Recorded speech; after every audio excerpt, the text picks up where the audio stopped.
So our origami engineering project is all about how do we take traditional paper folding origami and find new and novel engineering applications. And the idea is that you could use origami principles to fold materials very, very small so that then they could be opened up again to do something unexpected. We want to be able to do origami using engineering materials, so we're not restricted to paper. Your airbag in your car, for instance, is something that has to be very folded up, compacted, then it has to be able to deploy and catch you as a driver in an accident. So finding other applications like that, I think is going to be a neat outcome of the project. So we were looking at materials, and we call them active materials, and we move them using different activations. So like a magnet, so you can put a magnet over a material and it will change shape into whatever you want it to do. Or you heat it up and it'll change shape. Or you put a little bit of electric current through it and it'll change shape. My part of the research is looking into designing a bistable mechanism. A bistable mechanism just means that it has two positions where it's stable and it wants to stay. Imagine you take a business card and you hold it between your fingers. When you have it, the one way is kind of popped up, but if you push on it on the top, it'll pop down to the other side. That's kind of what we're trying to do, but instead of using your hands or some external thing pushing on it, we want to use the field to generate the force to get it to change from one side to the other. My part is I'm still characterizing the material. We're still kind of getting to know the material, see how it works, see how it doesn't work.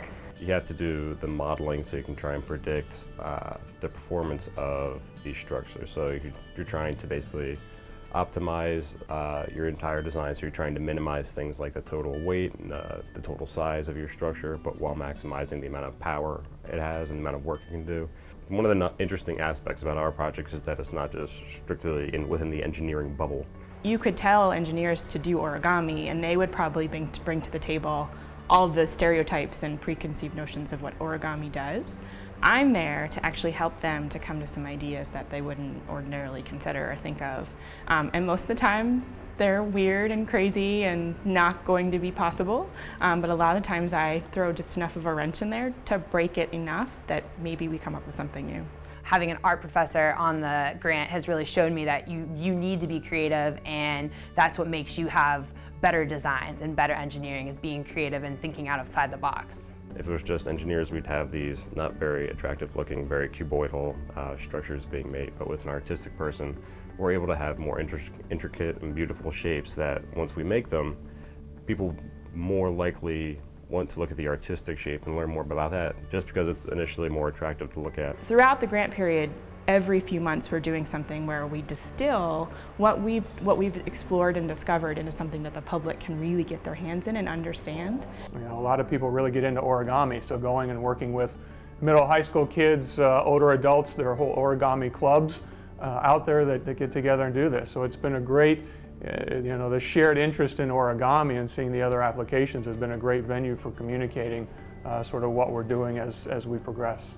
And what we're finding is something really magical. At the presentation at Great Valley, we had people, I would say, ages 5 through 85. But we talked a lot about the art side of things and how I got involved, and people were really excited. And we had them do a folding activity at the end of the program.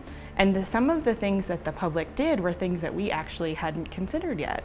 So in a way, our grant team expanded to another 200 people for that night. And we found out some things that we may or may not use, but that's exactly the kinds of things outreach should achieve. It's not just us handing down the information, but it's the public helping us to explore in ways we hadn't thought of as well. We're trying to take origami and engineering and art and combine them all together in a really interdisciplinary way and show young children that you can be a creative thinker, you can love art and you can love engineering and you can put them together. So we're kind of scaling up that idea, and I think we're going to have students make sailboats where they have to design a sail out of various materials, and they all have choices from paper to fabric to cardboard, so they have to decide which thing is going to fold the best. And then they have to be able to fold it into an inch by inch by inch cube. So that's making it teeny tiny. And then redeploy it into a functioning sail, and then we're gonna have kiddie pools and fans, and they're gonna have a race. So that's fun for the kids, but it also, you know, one of the goals is to kind of get them excited about science and engineering, and to also just get them to meet some of the students who are involved in the project, So they get to see what engineers do and that they're actually like cool, fun people. And engineers aren't necessarily people that you just see at a desk working with numbers or anything like that. They're out there, they're trying to make a difference and use their creativity to solve these world's problems. We are creative problem solvers just by the fact of being engineers, but we're being especially creative on this project. We're trying to use this material to help us do things that we can't normally do. Maybe it could be used for bone structures, you know, when you implant something small into a child and as they're growing, you can apply this magnetic field for it to keep expanding until they reach their full development. One of the examples we keep using is in surgery. The less invasive, the better, right? So if you can go in through a very, very small incision, through a vein, let's say, into someone's body and then perform the surgery with the tools opening up in some really awesome way and then go back out through the same hole, they'll heal faster, there's less chances for complication, all of those ideas. The diversity of backgrounds, disciplines, perspectives definitely helps you look and see things in a different light that I think leads to more creative, innovative ideas and solutions.